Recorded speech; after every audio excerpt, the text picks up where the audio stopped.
Good morning, good afternoon, and good evening to everyone tuning in today to another episode of the Growth Street Podcast. I'm your host and your CEO, Darsh Patel, and I could not be more excited to have the guest on to share so much interesting things about biohacking, about their life as an entrepreneur. And the best part is we actually graduated from the same high school. So with no further introductions, I'm super excited to introduce Elite Custom Apparel's founder and CEO, Carleigh Stillwagon. How are we doing today? Hi, how are you? Thank you for having me. Yeah, it's my pleasure. I'm so excited to be here. I know. It's almost a long time in the making. I've been seeing your posts go up for a long time, and you're doing great things. You have your own company going, kind of similar thing we have going on here. And when I saw what you were doing, it was a no-brainer. I had to have you on. Thank you. I am so excited to be here. This has been a dream of mine to be able to kind of share my story, my goals, my lessons, everything that I've had going on. So I am amped up to be here today. No, I'm glad. And for everyone watching at home, they have no idea, but you had a really interesting journey. We weren't, I would say it's funny because when you're in high school, when you're in middle school, when you're in college, you have kind of different friend groups. So we actually didn't talk that much, but it's crazy because we have so many kids in our graduating class. I believe 600 students. And seeing everyone now kind of go do their own thing, and some people are working great jobs, some people are in med school, and then some people are like us, kind of launching their own company and their own business. And I know you were a D1, gymnast, and then now you're launching your own company. You went to 2 different universities. You have a really unique journey, and it seems like you're doing a really good job with everything right now, at least from the outside. So I'm really excited to tap in to learn from you myself, but also for everyone at home to learn from you as well. Yeah, no, I'm so excited to share it. I'm probably the last person that everyone went to high school with us that would have thought this would have been my journey. Yeah. So I'm excited to share it. Yeah, it's going to be awesome. And kind of to dive right into it, right now you're the CEO and founder of Elite Custom Apparel. Yeah. I would love to know more about what it is, why you started it, and kind of how it's all going. Yeah, so Elite Custom Apparel is a screen printing and embroidery business. We also do all promotional products as well. Never thought I'd be making t-shirts for a living, but here we are, and we're killing it. So it kind of all started during COVID, which was, obviously a really scary time for everybody. And I was in school, a new retired athlete at the time. I kind of cut my career short a little bit of gymnastics for a few different reasons, but COVID hit right after I retired, and then I was just in school, sitting there, doing nothing. Yeah. Hey guys. It's Darsh from the Growth Street Podcast. I want to stop you guys for a quick second just to say thank you. Thank you for your support. And to further grow our channel and give you guys better experiences, if you guys could please like, follow, subscribe, and even leave a review, maybe even a comment. That'd be much appreciated. Share the podcast with anyone that you think could be interested in the video. And yeah, I'll let you guys get back to the video. Hope you enjoy. See ya. I didn't know what to do with myself after being an athlete for 14 years. And my wonderful fiance, my boyfriend at the time, he was doing his company with his family, and I was just watching this beautiful, amazing picture be drawn of such a beautiful life of a business and a family, and I was like, I really want to do that. And I kind of went back and forth with a few things. Forgot to mention that after I retired from gymnastics, before COVID hit, I applied 8 different places for a job. Okay. Not one gave me a call back. I didn't even get an interview. Yeah, it's tough. It's tough out here. I did not even get an interview. Yeah. And we're talking like ShopRite, the gym, like the local gym. I'm a retired athlete. Yeah, that's what I was going to say, the same thing. I couldn't even get a job at the gym. Yeah. But hindsight, everything happens for a reason. Yeah. I'm such a believer in that. And I wasn't meant to go do a normal job. So after COVID hit and I was home doing nothing, and I wanted to start a business. I was going back and forth with a few things. Yeah. I thought maybe I would do cooking, but I was like, I don't really want to do that as a business. And my mom used to have a company similar to mine when I was a really little girl, on a much smaller scale. So that's kind of where the little seed was planted. So that's where the lights were kind of flickering there. Yeah. And I woke up one day and I said to my boyfriend, now my fiance, and I was like, Carter, I want to make t-shirts. You want to make t-shirts? I want to make t-shirts. And he was like, okay, that'd be a cool side hobby, come home from work, make t-shirts on the weekends. And I was like, no. this is going to be my life. And he was like, all right, let's do it. Yeah. And what was that like? Because for me, I think about, I almost have this idea where I start talking about the half step. It's almost starting kind of before you fully launch a business or fully launch, a new career change. You're almost kind of planting the seeds. So I'm curious, how did this idea come to you? And then how did you turn a simple idea, that you were saying you've kind of thought about almost kind of during COVID after that time period, to now having, a warehouse, a massive, a big online brand. How did that transition happen? It's kind of crazy how things unfold. When we first started, I was kind of like, I'm starting a business. Like, I had big goals for it. Yeah. I didn't even know what the goals were at the time. I didn't know how to make goals. You just knew that you wanted to be big. I just knew I wanted to own a business, and wherever it took me, it was going to take me. And like, as we went, we started planning more, and as it got more serious. Yeah. And when we were still in the basement of my dad's house, I think I said to Carter, I was like, yeah, like, I always want to make this like our home thing. Like, I want to keep this in the basement, right? Yeah. Yeah, we were in business for not even 8 months, I don't think. And we were in our first warehouse unit in Saraville on Hartle Street. Yeah. And what a scary time. I mean, looking back, I can't believe the jumps that we took and how scary they were.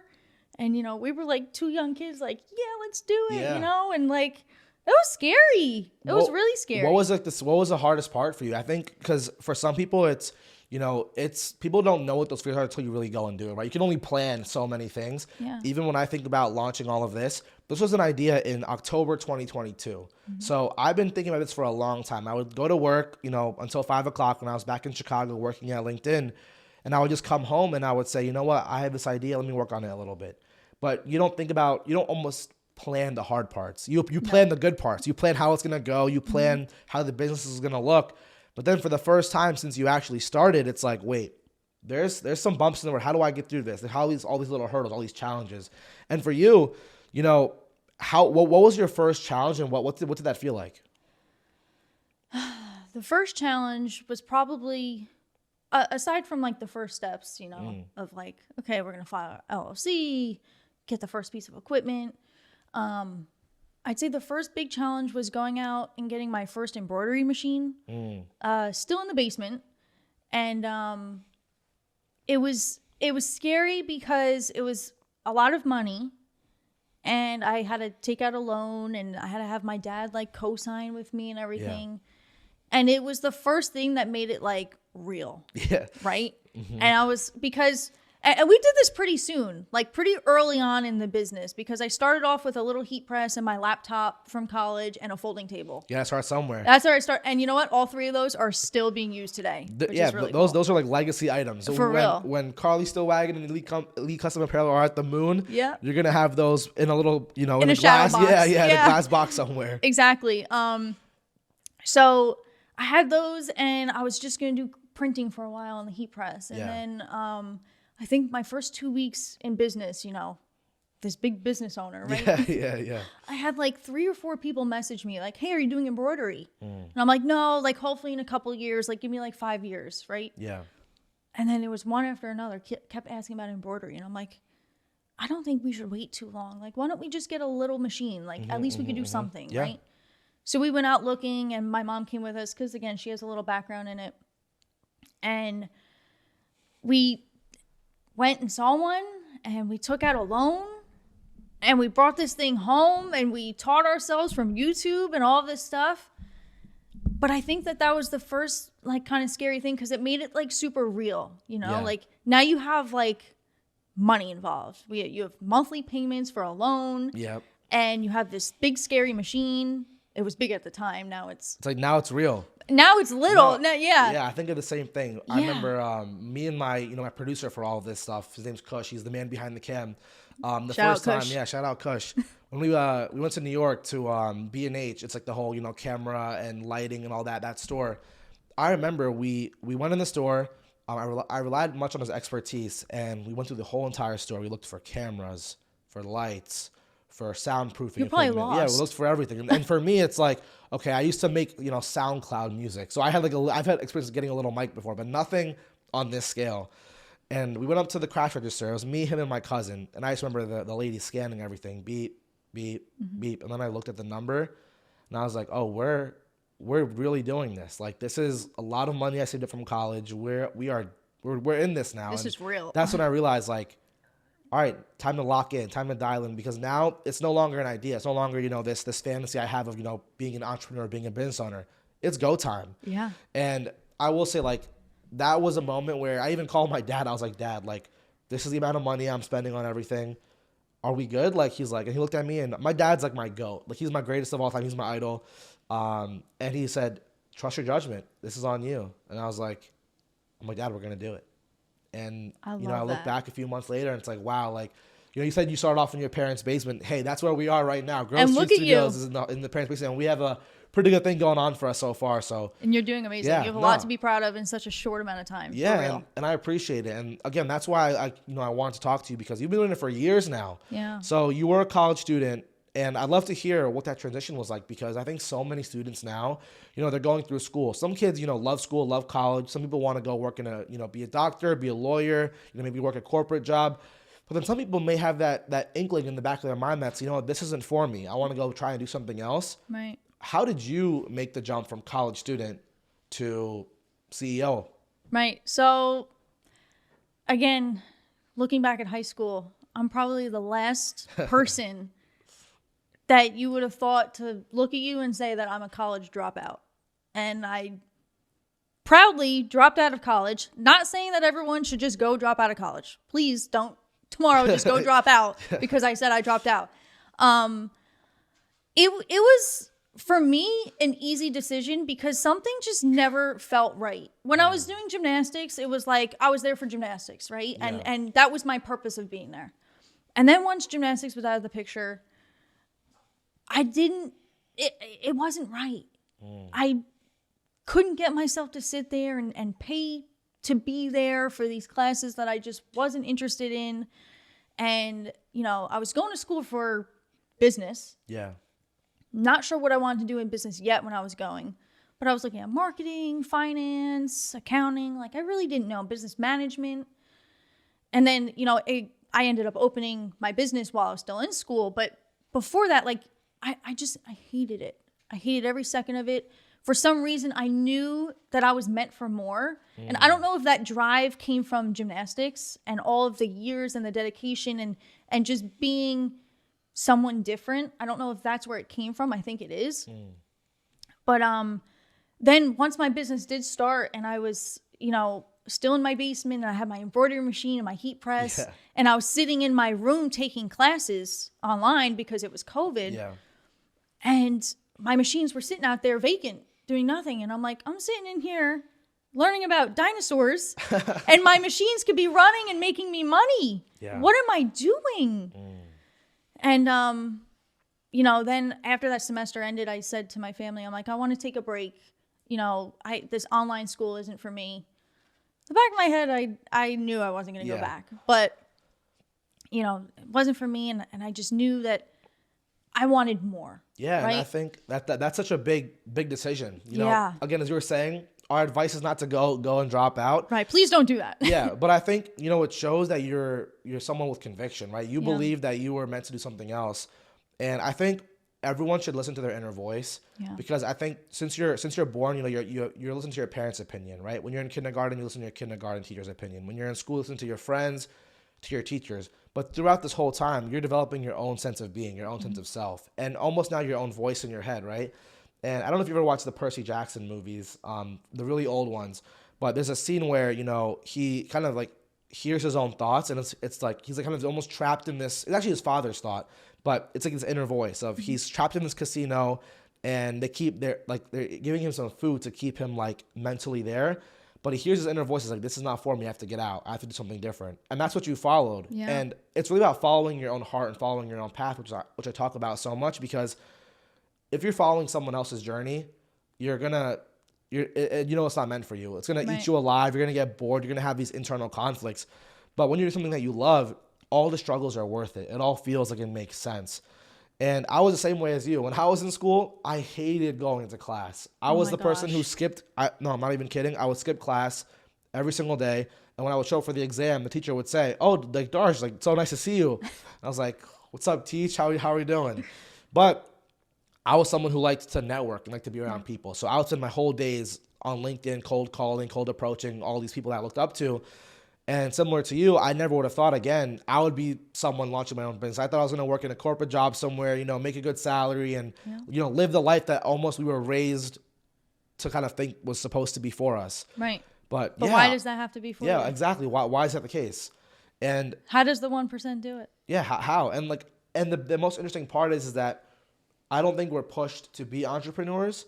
So it's almost like, as you said, watching YouTube, listening to your inner voice. It's like, why am I in an online class learning about dinosaurs when I could be chasing my dreams? So one thing I'm curious about for you is like expectations, because for me, you know, when you leave, for me, it was like, you know, almost 6-figure salary job. Leaving that is not easy, right? Leaving all the benefits, leaving the nice apartment, leaving the big city. It's humbling coming back home. You know, all your college, you know, your college degree is kind of to get a job, but then now it's like, wait, I don't want to do a job anymore. I want to launch my own company. Yeah. So for you, you have a massive, you know, you have a warehouse now, you have employees, you're doing a lot of cool work, but there's a lot of weight on your shoulders at the same time. Yeah. So what has that been like for you? That whole internal kind of understanding, the kind of like the lifestyle of being an entrepreneur. It's interesting, and it's a lot to learn as you go.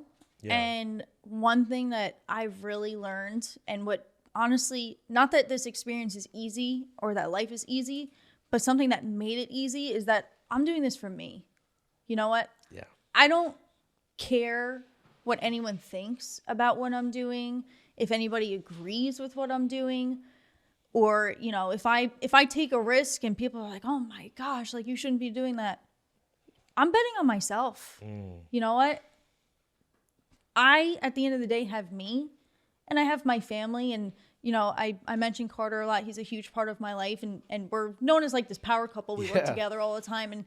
And when I say me, I mean we. But at the end of the day, like all these bets, they're just on me. So like these expectations of other people's thoughts are not even in the question. Like I have zero space in my head for that. My expectations for myself are just to do my best. And when did that shift for you? Because I don't think everyone can be all in on themselves. I mean, maybe you were since high school. I have no idea, but for me, I wasn't. It was almost an acquired skill to like be all in on yourself and you know, not compare yourselves to people living certain lives, going to certain schools, having certain jobs. Yeah. When did that like change for you? Honestly, you really have to like deconstruct the way you think about everything. And where that starts is honestly sitting in school and realizing that you're like not supposed to be there. Right? Yeah. And then you start like down this path of like, why do I think that way? Like, why don't I feel the same way everyone else feels? Like, why are they okay sitting in school and I'm not? And like, I feel like that's the seed. Yeah, right? That is a seed. And then you start questioning it. Why do I feel like that? Right? The thought keeps coming back. And then you look at these 1%ers, right? These big successful people, multimillionaires, multi-billionaires, right? What I did was I started studying them, right? And I found a few that I just studied up and down. What they did on a daily basis, their daily routines, how they thought, like their mental clarity in things and their view on things. And they were all the same of like this is you. Like who cares what anyone else thinks? Take control of your life, right? Nobody should be in control of your life. You should be in control of your life. Yeah. And try and take control of every aspect that you can. Okay. That pertains to you. And I think so with that, I feel I kind of agree with you there, because similarly, I've been studying a lot of different industries and almost again, like these CEOs, like again, a lot of these books, I bought these books because I know the author and I trust the author's voice, like Patrick Bet-David, one of my idols. He's the founder of Valuetainment, an amazing company. Awesome. These are great books here, by the way. Yeah, I appreciate it. The Alex Hormozy too. They have, these are all really like powerful people that have powerful stories. And that's one thing I noticed. I think the mindset a lot of them have is, if someone else can do it, why can't I? And even it's funny because people from our town, people from my college, I see maybe not everyone, but There's a couple of people that I see who've gone and done big things like yourself. You know, like others, like Christian, one of my, home friends, he's doing, Showtime. He's doing absolutely amazing. Shout out Showtime. Ethan, a lot of people, Kushal, people just from my area who are all launching their own companies and, doing really big things. And, there's them, there's all these, kind of like celebrity entrepreneurs. And we live in like the best time ever to go and achieve these things. So what I've learned is, if my kind of mentality is if they can do it, why can't I? And kind of follow your voice, right? Mm-hmm. What have you learned from, other than like kind of being all in on yourself, what are some of the biggest things that you've learned from the people that you've been studying that you implement in yourself? Like what do you learn that you feel like has not kind of become part of who you are? Aside from like that drive and that passion. Yeah. I mean, I've learned that like you really can achieve anything in this life that you really want. And like, that's been the biggest thing that I've learned. So if I want to have the biggest screen printing business in New Jersey, you can do it. I can do it. If I want to sit on a podcast every week, and on a different podcast, I can do it. It's just you have to find like one thing or a few things that you're really passionate about that you really want to achieve in this life, and go towards that. Not a million things. One or two. A couple, yeah. Right. So like, if I want to run a mile in under 5 minutes, I'm going to work every day. So what do you want, Carleigh? What do I want? What do you want? I want a life of abundance. Okay. I there's no particular goal that's like, okay, I'm done. Because I think life is a goal, I agree.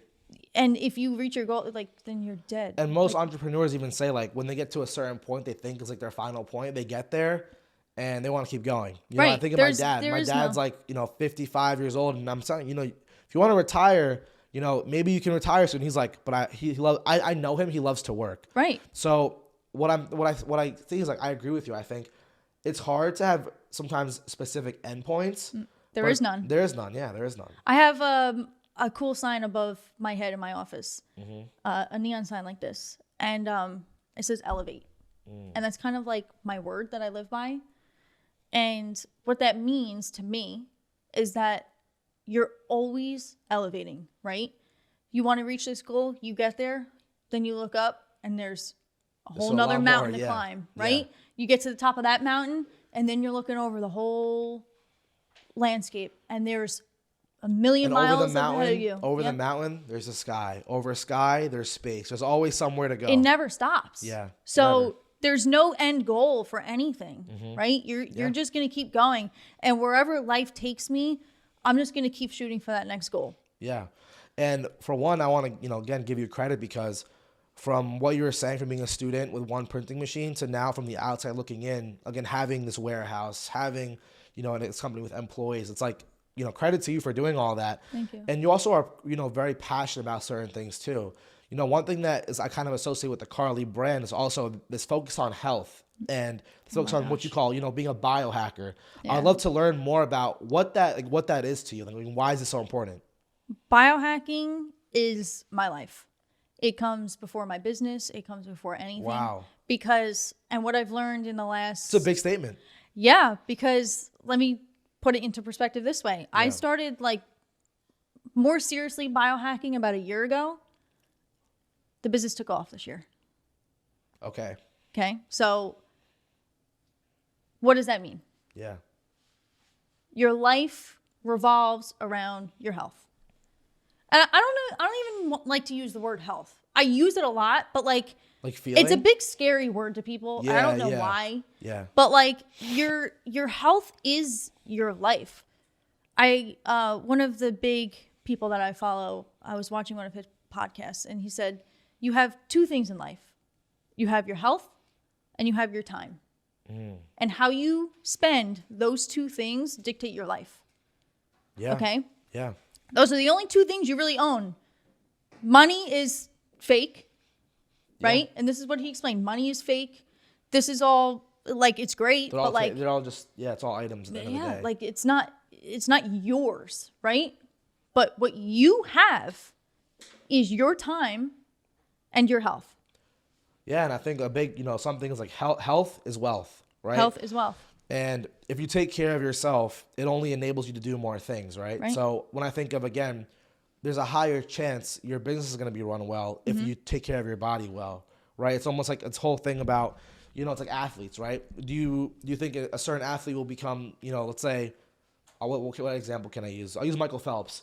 Do you think he could have been the best athlete in the world, like the best swimmer of all time, if he wasn't taking care of his body? No. Like there's no chance. You think, some of these entrepreneurs, you don't see, maybe we don't see all the, the insides of what they're doing, but they're like well-oiled machines almost. Yeah. So it's a lot of like taking care of yourself, but you've taken it another level. And I see a lot of posts you make, you're taking a lot of cool supplements, you're doing a lot of cold plunges. Yeah. You're doing a lot, you're working out every morning. So what is it like? How have you almost implemented it? I know you have a background in just being a gymnast, but how has this kind of put into context of what it, like, not what it means, but what is it in your life? Like, how does it actually play its role? So I guess we can go back to like why I really dove down this path. Yeah, I'd love to hear more about it. Yeah. So I was a gymnast, as you know. For 14 years, I trained at a high level. Yeah, some Division I, no joke. That's I was on a full scholarship. Wow. And you know what? I gave up a full scholarship for my health, actually. Like I was mentally going through a lot. Physically, my body was breaking down. And I gave up a full scholarship to college to be happy. Okay. Wow. That's powerful. That's a big deal. And looking back, it's even more powerful in my journey, because I think that was the first time that I really realized that I wasn't healthy. Like I'm this like professional athlete, right? Yeah. But I was not healthy at all. And like, yeah, they promote health and stuff, but like I was messed up. Yeah. So then after I got out of gymnastics, I thought, the grass is always greener on the other side, right? Yeah. No, not at all, right? So and then I went down this entrepreneurial path and I felt horrible. Right? I was running a business and I had no motivation, I had brain fog, I had fatigue up the wazoo. 2 p.m. crash. Yeah. Like I was done. My acne was bad. Just overall, everything it felt all over the place. Yeah, and I had one of the biggest things. My stomach has been a problem my entire life. I had horrible stomach issues of like bloating and pain when I would eat. And I remember running the business and everything, and I was like, I can't go through the rest of my life like this. Like it doesn't have to be like this. And why is it like this, right? Yeah. So then that's when I really took a step back and I was like, it has to be what I'm consuming, right? So it started with a gallon water bottle from Amazon. A big plastic one. I don't drink plastic anymore. But it was this big plastic gallon jug from Amazon. Yeah. Because I never drank enough water my entire life. And I ordered this and I was like, I'm just going to drink water. That was the beginning. That was the beginning of my health journey. Yeah. And then from there, it just trickled. It kept going. And trickled. So where is it now? Now, I'm a biohacker. Yeah. Now. So what does that mean for everyone watching at home? What do you do that now defines you as a biohacker? So biohacking is literally biohacking your life and your health, right? I am optimizing at like my highest potential. I could still do better, but like the best I've ever been in my life. Nice. So I have this crazy morning routine that I do every day. I'm very strict with my food intake, my water intake, no plastic. I'm only drinking spring water. Yeah. I cut seed oils out of my diet, all processed sugar and processed foods. I'm eating all grass-fed meat. And it's really changed my life. Wow. Like, I feel the best I've ever felt in my entire life. Yeah. And better than when I was an athlete, like a real athlete. Yeah. I wish I knew this stuff when I was an athlete. And honestly, everybody should feel this good because it transforms your whole life. Everything from your work to your relationships to your businesses to just waking up in the morning and going for a walk. Like, yeah, I mean, if you look at like videos of like New York City, right? And like 7 a.m., you just see people, walking to work and they're just miserable. Yeah. Bundled up and just miserable. They hate their lives going to work every day. I wake up, I love waking up at 4:30, 5 o'clock every morning. I love it. Being up before the world, watching the sunrise, getting out and getting some vitamin D. And it's just simple things. Like people think it's like these like super complex things that I do. Yeah. It's so simple, like going outside and sitting in the sun, or going outside and grounding, just putting your feet on grass. Really nice feeling. It's amazing. It's so powerful. It is, yeah. And it's just transformed everything in my life. And then, ice baths. And I just ordered one. So I have one. I haven't used it yet, but you have to show me the ropes there a little bit. You're about to change your life. I'm excited. Let me I've done tell it you. once before. And I remember the feeling after I got out was like, wow, I'm wired. Wait until you do it every day. Yeah. Because it's truly amazing of what it can do. And once you really get into the technique and learning how to breathe in it and like really take it in and feel the changes in your body, you get into like this meditative state, and it's amazing. And it's honestly like a high. They actually put people with addictions into ice tubs to fight their addictions. Wow. Okay. Like drug addicts and alcoholics and yeah. I mean, people addicted to sugar. Yeah. You put them in anything. Yeah. And the dopamine hit that you get from it lasts like 2.5 hours. Yeah. Rather I felt it before, and I remember like even taking a cold shower because there was no hot water. Yeah. When you get out, it's like whoa, like it's like taking a pre-workout, but in a completely different way. But it's you're not like shaking. Yeah. You're like it's like high the cleanest. on life. It's like yes, I agree. You're like clear. Yeah. Right. I actually I used it to my advantage one time going into work one morning. And I woke up on the wrong side of the bed. I had to go redo an order because some things got messed up, and I just wasn't happy about it. I woke up pissed off, and I'm like, I don't want to go one of redo those an mornings. order. It's one of those mornings, yeah. And it was like 5 o'clock in the morning, and Carter and I go to the gym at 6. And we got in the car to go to the gym, and I was like, Carter, just go to the shop. And he was like, yeah? I'm like, yeah, I got to get in the ice bath. I got to fix this. And let me tell you, that's the last thing I wanted to do was go sit in a bucket of ice, okay? After the way your morning started. Right. And that's the last thing I wanted to do, but it's the thing that I know that I needed to do, Yeah. right? So I got to the shop, and I, changed into my stuff to get in the ice bath. And, I'm standing there miserable and pissed off. I don't want to do this, but I'm like, I know I have to. So I got in, I sat there for 3 minutes, right? And then I got out, and that anger and that pressure and that anxiety and the tension that I was feeling was just gone. Like poof. Wow. Gone. Not that I was happy to you're not redo gonna this be order. like, now I gotta redo it. But still, like that weight off your shoulders, kind of. I was like at ease, right? Like, okay, now I could just take on the day. Now I could just get it done, and that's it. Now I know I can do it. And it feels like, for me, what I kind of equivalent that to is, for me, it's like being in that flow state. For me, it's funny because I wish I could control when I get it. But for me, everyone has their moment when they're really dialed in. Yeah. Like for me, I'm a night person. I'm making that adjustment to try to be a morning person, but naturally, my whole life I've been not wake up late, but wake up later and stay up later. Yeah. But now, launching a business, you gotta kind of rewire everything because now you're on like business time. Business time is 5 a.m. Yeah, I know. Trust me, it's an adjustment. But being in flow state, it's something that's so powerful. Some people know when they're studying and they're learning everything faster. When you're working and you're getting things done really well and optimally. And for me, the way I kind of get that done is I don't know how to control it, but it's like whenever you hit with that wave of not even motivation, but just for some reason you're wired in. And I think it's like taking the ice bath will help you get there. Everyone can access it in different ways. And what's interesting to me is I wish I knew how to control that better and like kind of put it on cue. I don't know if you ever watched Avatar: The Last Airbender. It's a really great show. I grew up watching it as a kid. It's not just it's not like a cartoon. It's like a lot of deeper messages in there. And there's something called the Avatar state. And the Avatar state is when you're getting kicked down. You're trying to defend people you care about, and you're having a really hard time. Just life's beating you up. But then out of nowhere, you start glowing, your eyes start glowing, and you just channel this immense self-power to almost like do anything you're capable of. And that's what I consider my flow state. It's like, That is. yeah. And when I'm in this state, I get so much work done. I feel like I'm so just focused.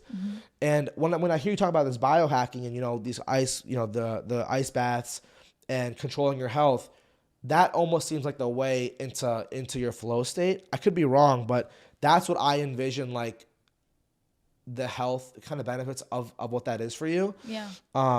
So like what I'm really curious about is someone watching at home, how can they almost implement your like this lifestyle? Because some people, you know, are unhealthy or have unhealthy things, or they have that, you know, 3 a.m. motivation. Yeah. You know, I'm sure all of us at one point have been laying in bed at 3 a.m. on their phone, you know, just scrolling, and like, you know what, I'm gonna do 10 push-ups, or like, or you know, you have these moments. I think, you know, I had them all the time. I'm sure people viewing it at home do, but how can they actually like take actions and really just do it without it feeling like too much or overcomplicating it? How can we just, you know, rewire themselves to be more optimal in their health and in their activity? Yeah, I think honestly you could just start with a few small changes. Yeah. I mean, you can't just change everything overnight. I didn't change everything overnight. It was like a progressive thing that I did.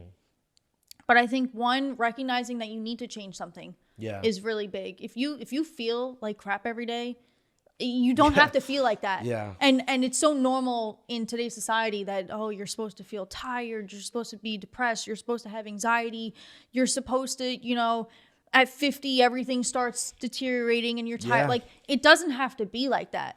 And first of all, just knowing that is like, you know, like the first step, right? Yeah, yeah. And then from there, what can you change, right? What can someone do right now? They're watching this tomorrow. They wake up tomorrow. What can they do? Get outside and get some sunlight. There you go. Get some sunlight and breathe some fresh air.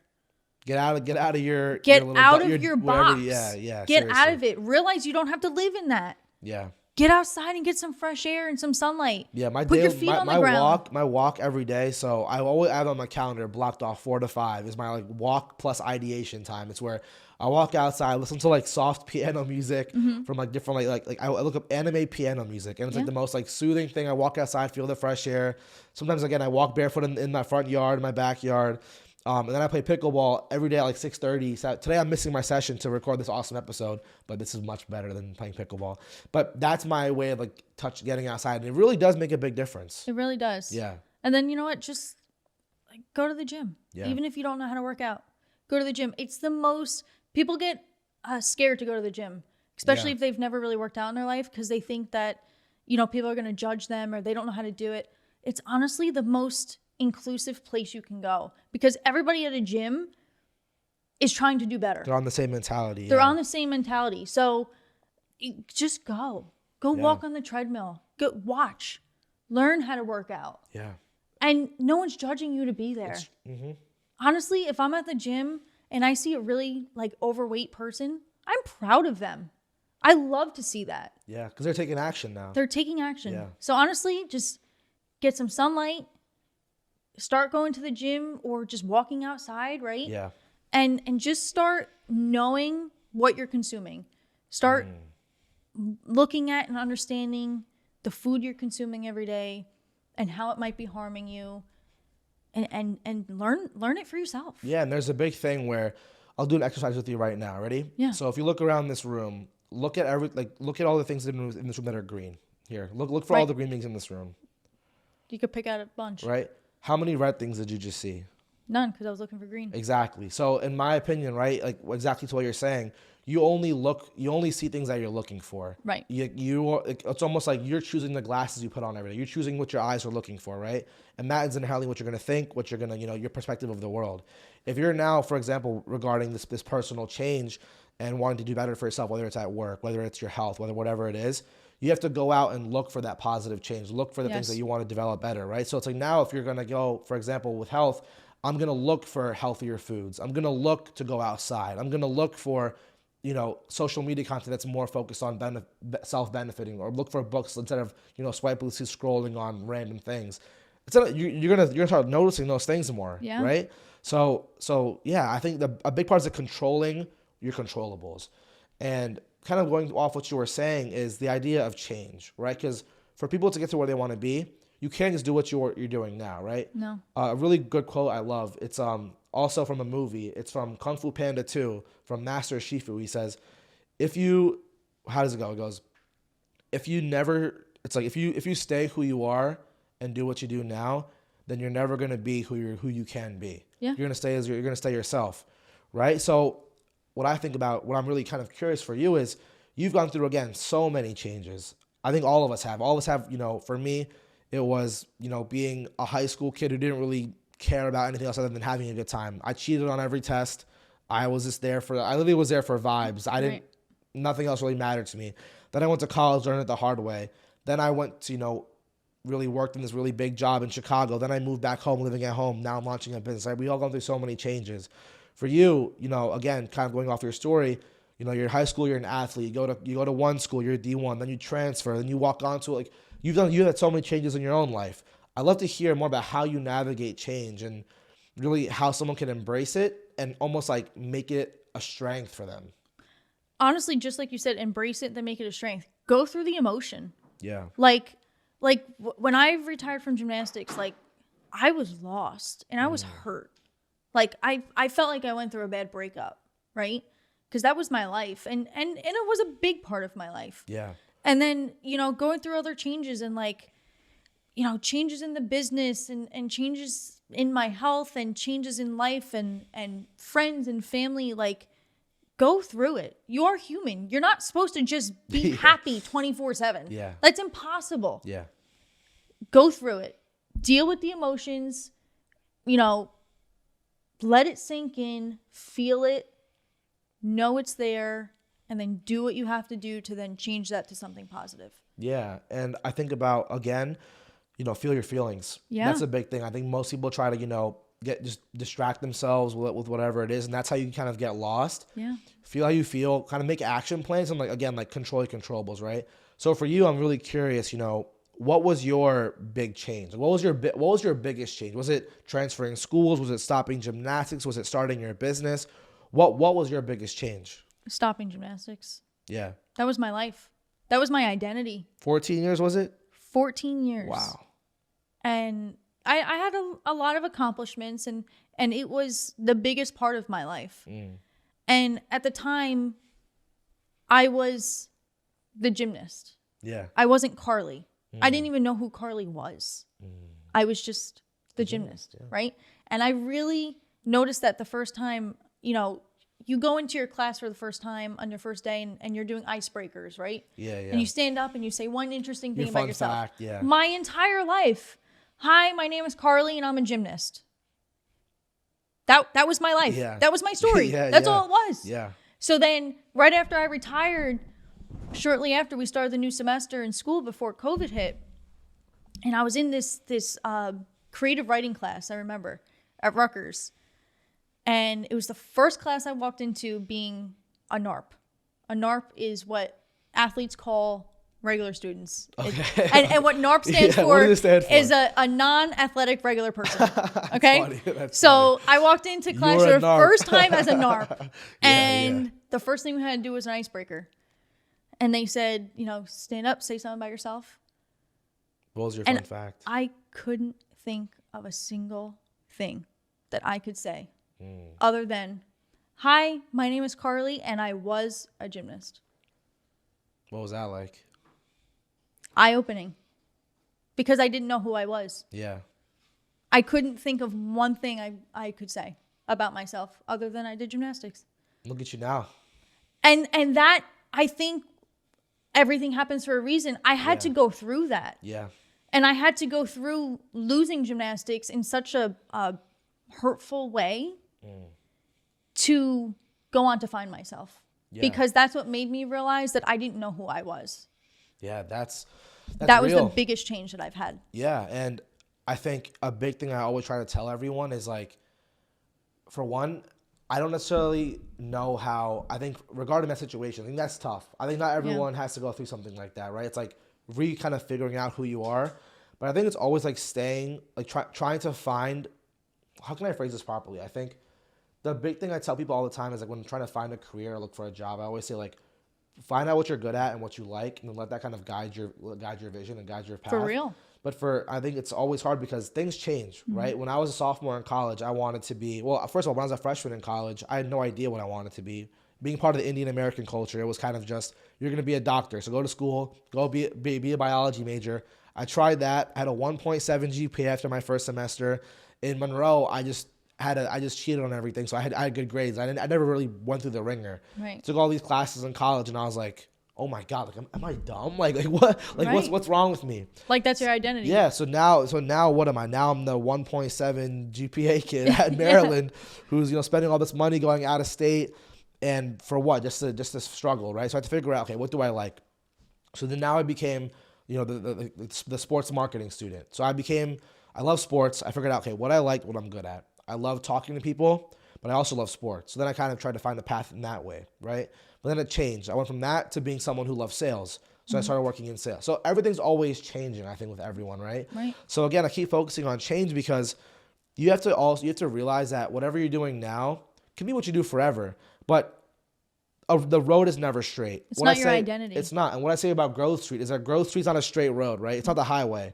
It's turn left here, turn right here. Maybe you're going backwards a little bit. But the path is always, whatever is forward for you and not for everyone else, right? Forward can be backward for yourself. But the whole point is like following your intuition, following what you like, and following yourself, right? So for you in this situation, when you kind of lost yourself, how did you keep going forward? What was going forward for you? Going forward was going through it. Because, I mean, kind of based off what you just said, like it's not your identity, right? Yeah. So, I realized very quickly that gymnastics was not my identity. And then I realized I had to find myself. How do I do that? I need to start doing stuff I like to do. What do I like to do? I don't know. Yeah. Do I like cooking? Do I like... I don't know. Yeah, you don't know. Yeah. I don't know. I like working out. Yeah. Right? So that's why, yes, I'm a business owner, right? I make shirts for a living. I'm a screen printer, and I'm an embroiderer. I do these things. I'm an entrepreneur. But that's not Carleigh. Yeah. That's just one avenue of my life that I choose to pursue. Mm-hmm. Right? So that's why, like, when I talk about my entrepreneurial journey, it's more about finding me and finding my health and finding my passions. And that just happens to be one of my passions. And that's a byproduct of you. That's just a byproduct of me doing what I love. Yeah. Right? Screen printing is not my life. Yeah. I know I said in the beginning, like, oh, like, I'm going to make t-shirts my life. Like, yeah, to an extent, right? Yeah. But like I said before, you have your health and you have your time. That's my priority. And with my health and my time, I'm able to achieve different things. Yeah. And this is what you're working on right now. And this is what I'm working on right now and for the foreseeable future, Yeah. But that doesn't mean that things won't change down the road. Like I probably will always have it, but who knows what other avenues I'm going to open up. Yeah. Who knows what other things I'm going to go accomplish. And, maybe next week I'm a professional nail person. Yeah. Like, I don't know. Think about it, right? 5 years ago, if I told you today you were going to have, you're going to have a warehouse, you were going to be an entrepreneur, you're going to have your own, Elite Custom Apparel is going to be your brand. Right. You would say, what's Elite Custom Apparel? What is that? Yeah. Why am I making t-shirts for a living? For me, if you told me I was going to have a podcast at, 23 years old in my parents' basement after moving back from Chicago, I'd say you're crazy, right? Yeah. And that's only 5 years ago. Look 10 years ago. 10 years ago, how old was I? I was 13. I wasn't even in high school yet. And all I cared about was watching, basketball on ESPN. Right. So much can change in so little time. Right. And that's what makes me realize, like, you can only plan so far ahead. But but what you can plan for in the short term is like being in the present. What I say, another quote I love is, yesterday is history. Yep. Tomorrow's a mystery, but today is a gift. Yeah. That's why we call it the present. Yeah. Right? So I love enjoy your gift right now. Enjoy your present. And if you control those controllables and you can, enjoy what you're doing now, still plan for the future, then everything will work out. As you said, everything's meant to be, right? And that's why I say that it's not your identity. Yeah. Because, like, say I started Elite, right? Mm-hmm. And it failed miserably. That's okay. Yeah. That doesn't mean that I'm a failure, right? It doesn't mean that I can't achieve anything in life. It's not me. It's not my identity. Okay, I did one thing, it didn't work. Yeah. All right. Doesn't mean that I'm going to go on to my next phase of my life and I try and pursue something and it doesn't work. That doesn't mean that I'm a failure. That doesn't mean that I'm supposed to be that. Do you know how to ride a bike or no? Yeah. When you rode a bike for the first time, you probably fell, right? You had training wheels on, you probably fell Plenty a million of times. But did you ever stop riding your bike? No. No. Would you now you can hop on a bike after not riding one for a year. Now it's secondhand nature, right? So it's all these little things that we're going through that are like lessons learned. Yeah. My dad literally told me, he was like, I hope you fail.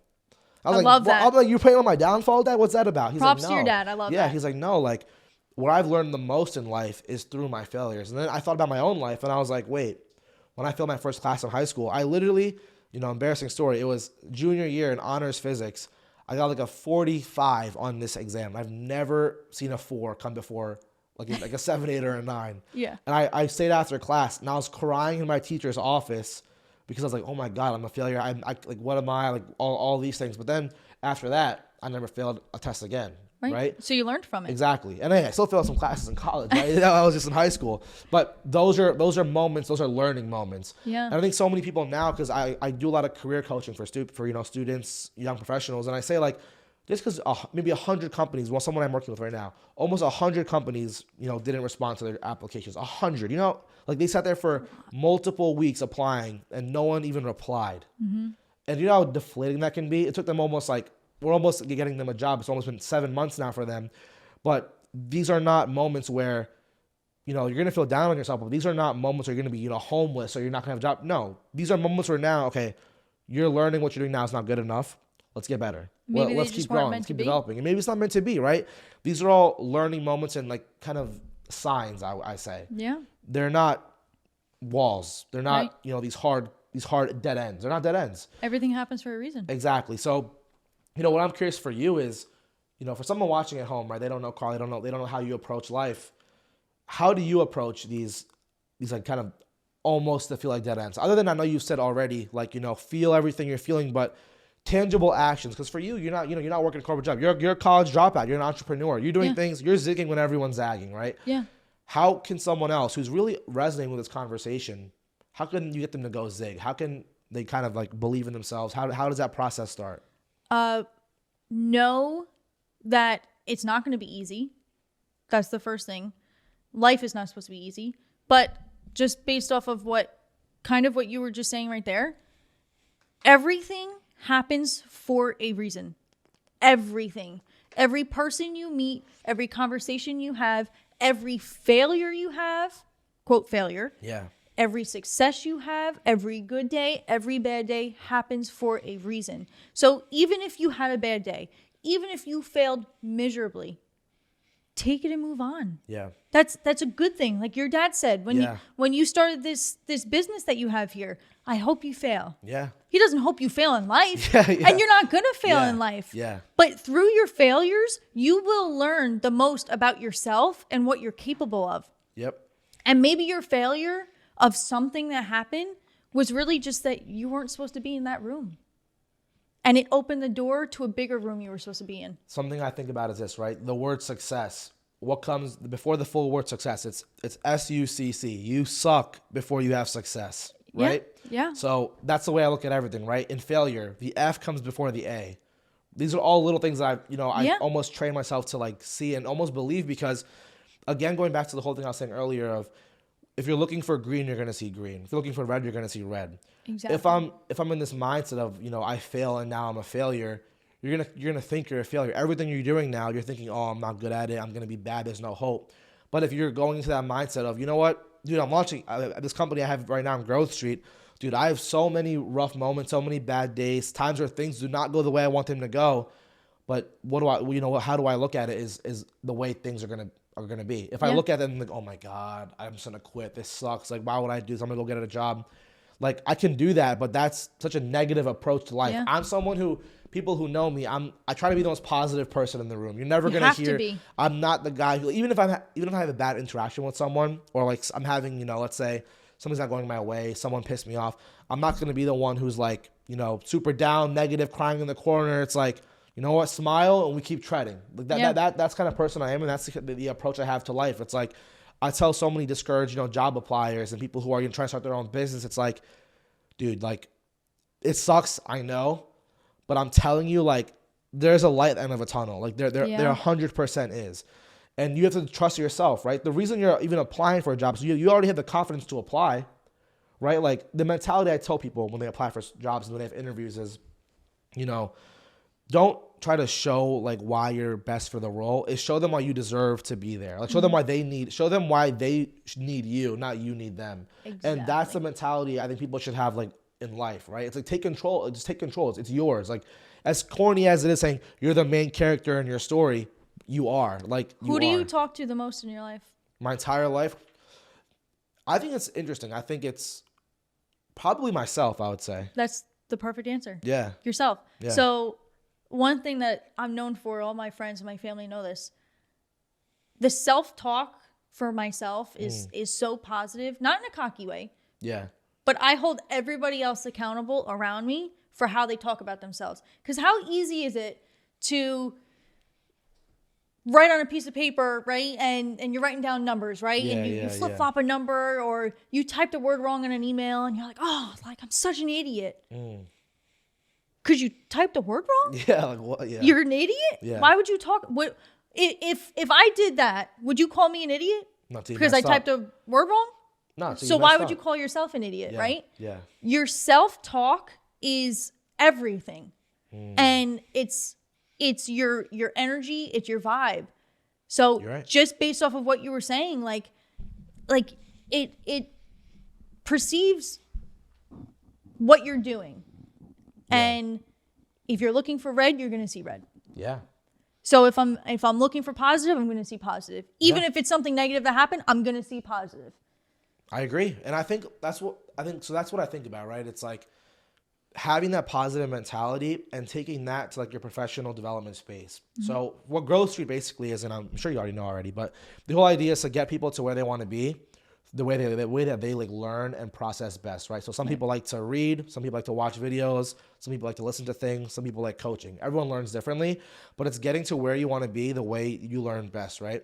So something that I've noticed is that it's almost like a kind of a personality thing.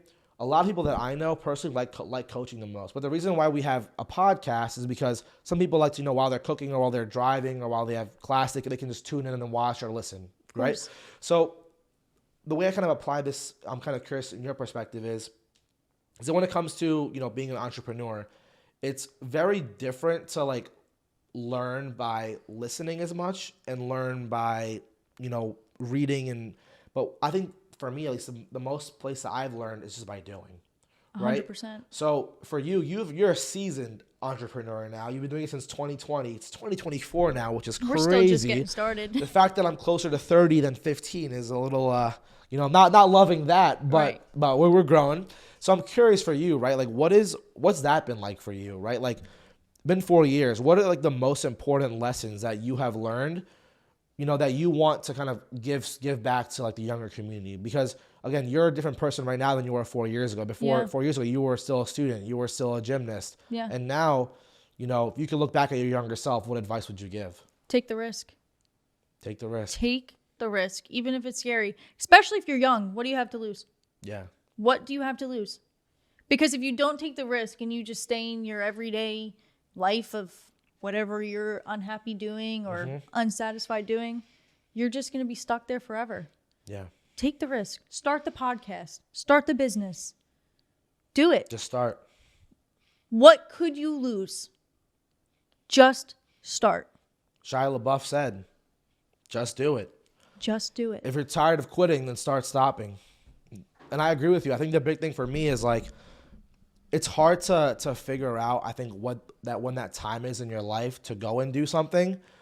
But a lot of it, again, it comes back to the same thing. I keep saying the same thing, but it's like trusting your inner voice. Yeah. Once you figure out what that is, follow it. Something my dad, I was You're telling you this earlier. unstoppable. Yeah, seriously. And before this podcast started, we were talking about some of our history, about you, about Carter, but your businesses and how they kind of started. I talk about my father again. He started, his business when he was like 32, 33. He moved to America at 29. So it's like dude, like the way I look, I'm so privileged to have like so many years. I look at like, how did my dad do all of these things starting at 30, not even knowing English, bro? If he doesn't even know English and he can do what he's capable of, why can't I be capable of what I'm capable of? And I had such a head start. Right. We have so many resources. We have the internet, which was, the biggest thing. Now we have social media. We have all these books. We don't have to go to a library now. We can go on our phone and just find things. And my big thing right now is like, as you say, just start. Even though the sign, the stop sign is there, it's red before it's green. That's natural.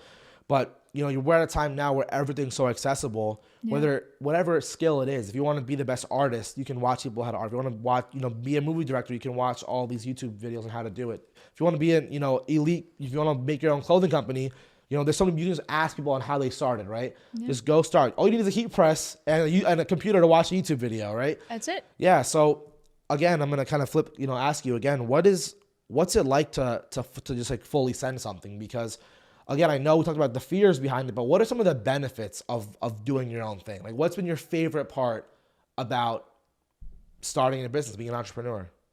Clocking in. I don't know how many people follow me on Instagram. Every day I put everything that I do on my story. Yeah. And I put a little thing at the corner that says clocked in. Mm. And honestly, I've never really told anybody what that really means. Tell us, yeah. Clocked in, right? Yeah. And this deals with being an entrepreneur. I clock in for me. I don't clock in for anybody else. Mm. So when I hit that clock in every day on my Instagram, whether that's at the business, whether it's at the gym, whether it's in the ice bath, something with my food, it's for me. Yeah. And that's your favorite part? My favorite part is that it's for me. Yeah. I don't answer to anybody. Mm. I don't have to answer to anybody for anything, right? I clock in every day for me. Yeah. And that's where that clocked in comes from. And I just put it there every day. And a lot of people. Now I'm going to notice it. So many people have noticed it by now. And they're clocking in on their stories and tagging me in it all the time. Yeah. And I've never actually came out and said why I do that. And it's not that I'm clocking into the gym because I need to, get there a certain amount of days a month. Right? Yeah. I'm clocking in because I'm doing it for me. Mm. It's not for anyone else. Yeah. I'm not going to the gym for you. I'm not going to the gym for Carter. We go there together, but I don't do it for him. Mm. I do it for me. Yeah. No, I think that's powerful. I think everyone has what gives them that boost, right? Yeah. And I was saying this earlier is all the hard days are like kind of accepted and like I can live with them because I have these small moments, right? So I was at Chipotle the other day. I go to Chipotle like 3 or 4 times a week. It's my easy, relatively healthy thing I can always go to. And this was an awesome moment. There was a student behind me. His name is Tarun. I've never met him before. Shout out to him if you're watching the episode. He likes all the social medias. But I'm ordering Chipotle. I'm getting my usual chicken bowl with salsa and all the good stuff. And this kid's looking at me and I'm looking at him and he's trying to figure out who I am. Like, I don't know who he is. And he's like, "You're the Growth Street guy, right?" And That's that awesome. feeling I had was like every day that I've had a bad moment or something did not go the way I wanted to, that was like my sign. Like, right. This keep going. My first time I made my first revenue on, a coaching client, right? I was like, these are the little moments that keep me going. Yeah. And it's the best part, about being an entrepreneur is there's a lot of, hard parts, but the best part is like the love you get. Yeah. And that support is like something I really love because my big thing is that I want to succeed, not just for myself, but I'm big on like my community. That's why I came back to New Jersey. I love my family. I have so many friends here. My family's here. Yeah. And I will think I'm a failure if I don't become if I don't get to the level that the people believed in me think I can get to. Yeah. I personally have this whole thing where I think I can be this massive figure who can do good for the world. And you can. And I thank you. And I think all the people in my life think that of me as well. So now for me, I'm not going to let myself be anything less, not just for myself, but because everyone who I really care about believes that I have this potential. Yeah. And I want to be that because they believe in me, right? Of course. And it's that combined with these little moments at Chipotle me getting a random DM from my camp counselor from when I was 9 years old. He DM'd me the other day. He was like, I see what you're doing. You're all over my LinkedIn, man. Good for you. You're not the same kid that was jumping on all the bunk beds. Like that's, Right. and I was like, wow, people are paying attention. People are really supporting me, giving me love. Like Right. that is the best feeling. And I would say, I felt that when you messaged me. yes, yeah. And it's such a, again, the sunshine is what makes the rain, the rain is there, but the sunshine is what makes the rain worth it, right?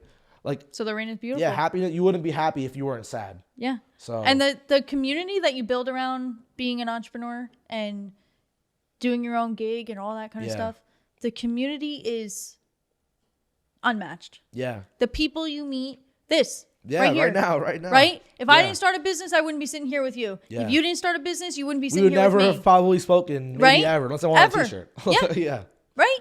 So the community and the people really are one of the most beautiful things. yeah, and I'm sure, like I was telling you earlier, like the best part about this experience is that my favorite thing about the podcast, even the whole company in general, is that I get to have an amazing conversation every 2 weeks with someone about what they're passionate about, right? Yeah. I thought about after 1 year, I'm going to have like 26 amazing conversations with experts in their field. In 5 years, it's going to be 100, maybe 200, right? And for you, I'm sure with what you're doing now, I know you have this one client. I don't know what her name is, but she's like 190,000 followers. You make her t-shirts. And it's like you probably have come across so many unique people. I know you were at a convention the other day. So many unique, Yeah. now like you're meeting so many people and doing things that you would never have done if you weren't doing this, which I think is one of the best parts about what we're doing right now. It makes it beautiful. Yeah. Because as selfish as life can be, and like, I know I sit here and I'm saying, I do this for me, I do this for Yeah. me, because, this life is for me, Yeah. right? To have people, you can't do it alone, okay? Yeah.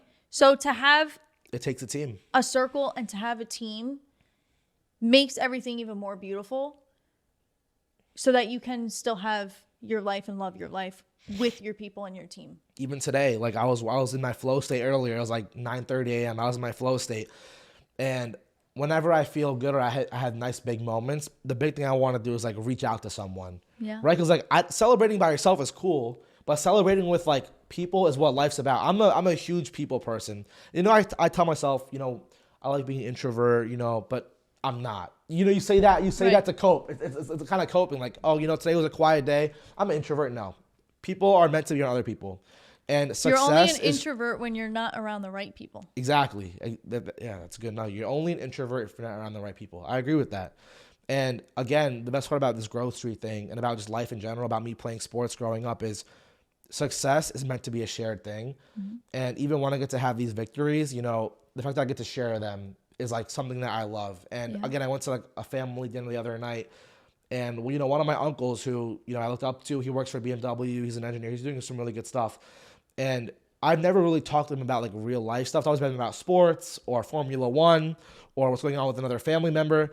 But we got to have an hour-long conversation. He was just like proud of me, and we were talking about it. And those are moments where I think, for someone who's too scared to start, or someone who, is having a hard time with whatever they're doing, like your moments will come. And that's what I keep telling everyone. Because dude, like life is hard. People go to college and they struggle, right? You transferred from school for struggling. For me, I had to move back from Chicago because living out there by myself, working this corporate job I was not passionate about. We all have our moments. Mm-hmm. But then you do something big, like, launch your company. For me, start Growth Street, have this conversation. A random kid at Chipotle is saying I'm the Growth Street guy. Those are the moments in life you live for. Celebrating with your family, celebrating with your friends. Like, what are some moments for you that have been like this is for me. This is my moment. One thing to describe what you were describing Yeah. before I share Yeah. is give and you shall receive. Mm. So give to the world. Yeah. Give everything that you can, and it will return to you. I agree. You don't have to, give and expect money. Mm-hmm. Money will come later. Yeah. Share it. Mm-hmm. Give everything you've got. Yeah. What you put out to the universe will receive back to you. Mm-hmm.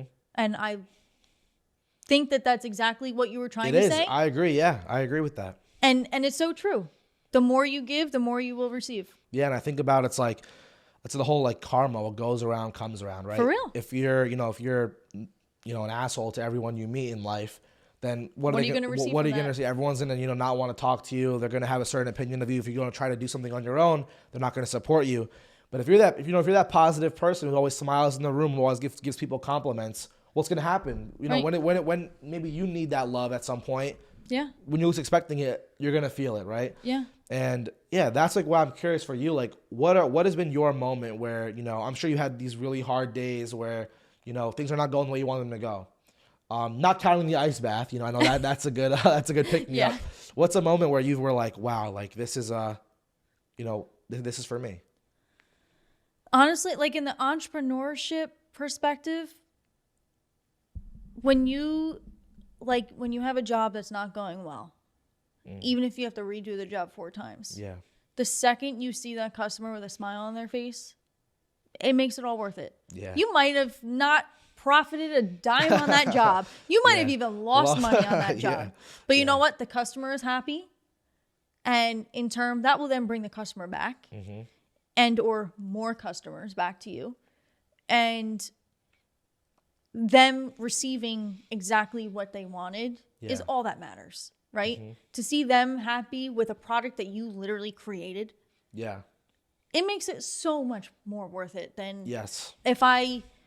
And I'm known in my shop where if I don't like it, it's not going out the door. We're redoing it. Yeah. I'll redo a job 4 times before it goes out the door.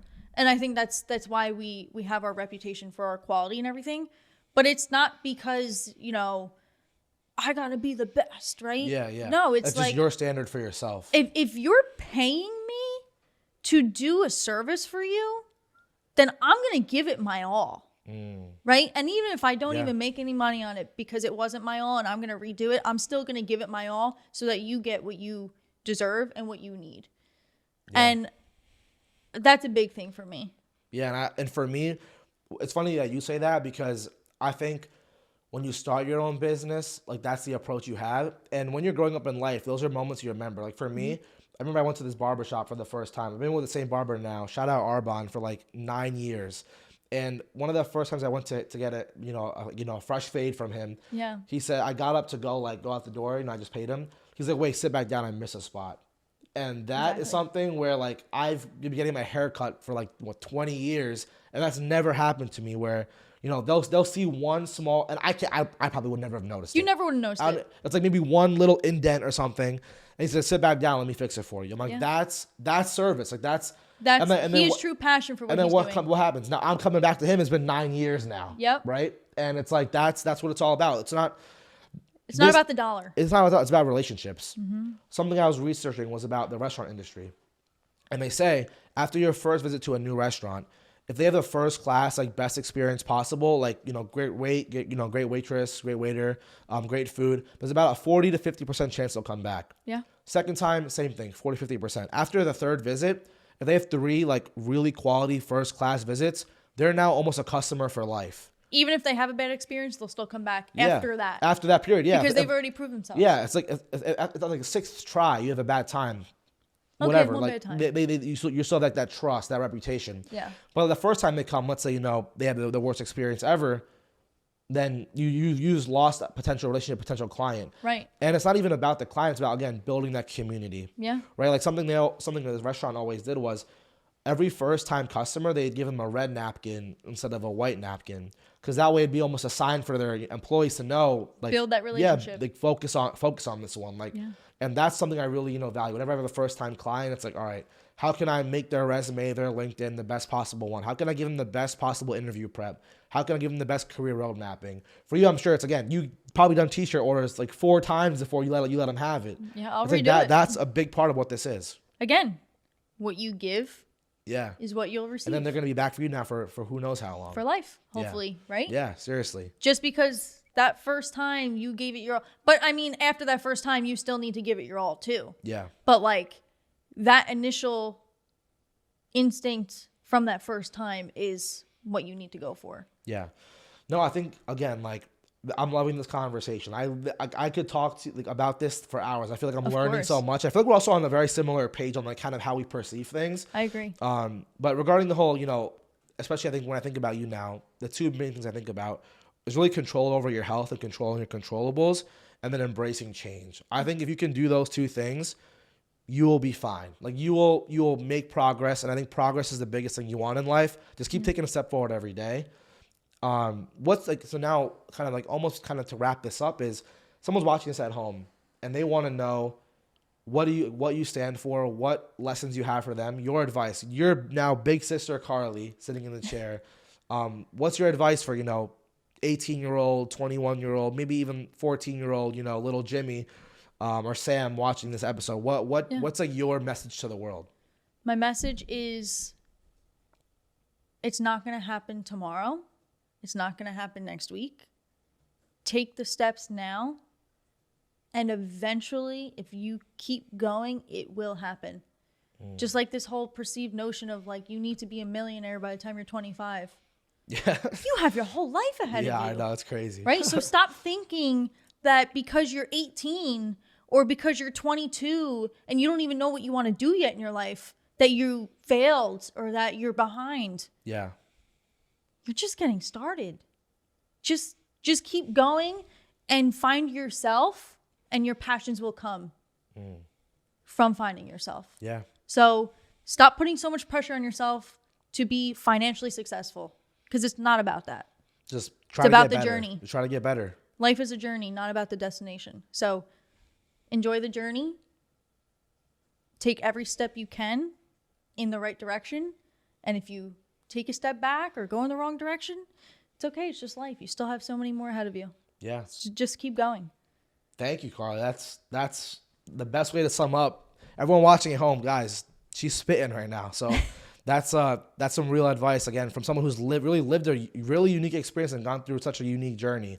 So thank you for that. Thank you. And we're just getting started. Yeah, that's what I'm saying. And again, we're both, what, you're 23, 24? 23. Yeah, we're both 23, and we still have so much work to do. But again, we're putting out good stuff. We're trying to help people and, climb along the way. And something I want to, again, kind of plug to Carleigh, this is your opportunity to really shout anyone out. I know you bought Elite, you bought your business cards here, this awesome quality t-shirt. Guys, this is like the softest t-shirt I've ever felt in my life. That's yours to keep. Oh, thank you. I appreciate it. Thank you so much. I'm going to wear You're this. part of the Elite family. Yeah, I'm going to wear this tomorrow. I got you. I'm going to send you a picture so you post it. But yeah, this is your chance to really shout out anyone you want to shout out. This is your, your moment to plug, Elite, whatever you want to do. I want to shout out my family. Carter, you've been the biggest part of my life. You want to hop in the shot? You can hop in the shot, Hop Carter. in the shot for a second. Whichever one you want. Guys, this is Carter. This is the man. What up, everybody? He's my rock. I could do this life, but I prefer to have him as my best friend by my side. Yeah. And aside from that, my family, and now my second family of Carters, and Elite, my girl Shannon. Yeah, shout out Shannon. Shannon has been with me since the basement, and she's been my rock too. And then every customer that gave me a chance. Yeah. Every single one of them. Thank you. Yeah, guys. And if you guys seriously ever want t-shirts, ever want anything printed for your company, for yourself, for maybe even your rec basketball league, for your clubs, whatever it is, guys, I'm telling you, go to Elite Custom Apparel here. They have the best quality work. They put, again, you hear it. They'll try it 4 times before they give it to you to make sure it's absolutely perfect. So I really want everyone to know, like, this is real. Again, amazing quality stuff that they're doing, and it's from really good people too. So you don't buy from what I say. What I've read is like, you buy from people you like. Like you're buying from people. You're not buying from a company, right? So exactly. Again, guys, Carleigh, we really ride with her with Growth Street. She's doing great work, and again, I really want to thank you for being here. I've learned so much. And again, this is a relationship we're going to have forever now. Growth Street X Elite coming soon. We're going to have the merch, hopefully, 2023, 2024 now. Yeah. But yeah, it was a pleasure having you. And it was a pleasure to be here. I could not be more excited. Yeah, thank you. And I cannot be more excited to see everything that you're going to do, how you're going to grow, and how we're going to take over this world together. Hell yeah. I can't wait to see everything you accomplish, and I'm here for it. I'm here for the ride. Yeah. Thank you, Carleigh. I appreciate it. Thank you. It was awesome. Till next time. Yeah, till next time.